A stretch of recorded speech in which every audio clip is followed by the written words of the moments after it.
What's up YouTube, Hardy Crayfish here, and today we're talking about why I've switched over to Linux and my first impressions of Linux.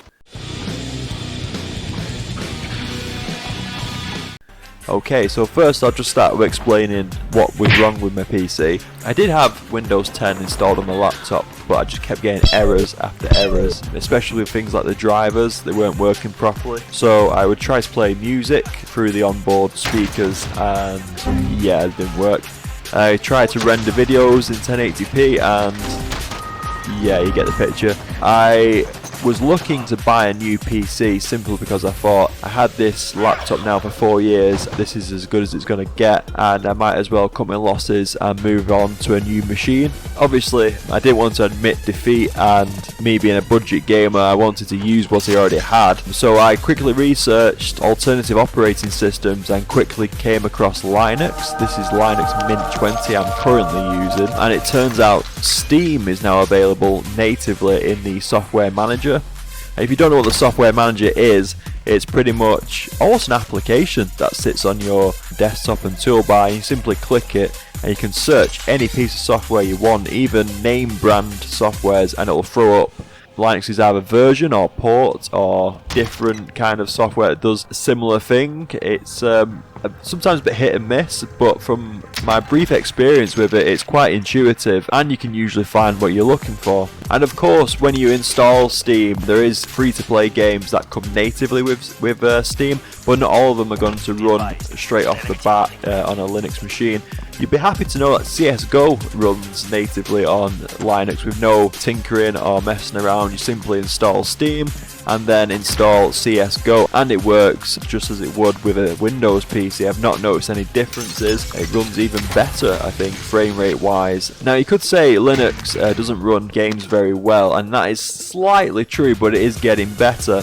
There is a website called ProtonDB, and I'll link it in the description, and pretty much within a few clicks, the couple of games that were working natively with Steam for Linux, it expands that to around, I think it's 11,000 if I'm not mistaken up to now, games that will run, and these are AAA titles as well. But if you're unsure, you can go on this website and search the game you want to play before installing Linux. And also, you can install Linux from a USB and just boot it from the USB. You don't need to install it to any internal hard drives or anything like that. If you just want to test out Linux to see if it is a good fit, you can simply just flash it to a 32GB USB stick and then just boot it from the 32GB USB stick. And if you don't like it, just flash the memory stick again and just carry on with your life, I suppose. But if you have any old PCs lying around that you're thinking, I don't know what to quite do with these, just like I was just feel like I was flogging a dead horse, try Linux. Linux might just be the lifeline you need at the moment. And as I've noticed online, PC parts at the moment are quite expensive due to the pandemic, so it may not be the best time to purchase a new computer at the moment. So I'm quite grateful for Linux, and for the past few days I've been using it.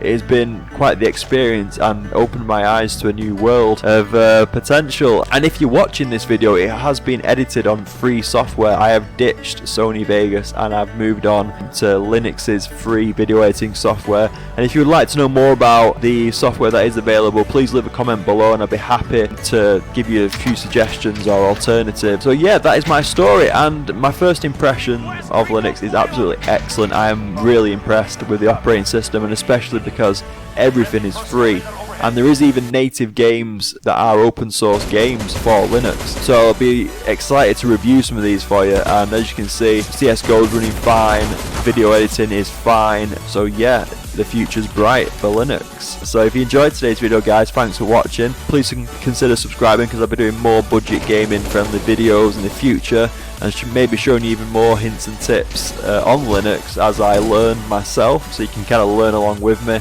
And thanks for watching, and I'll catch you next time.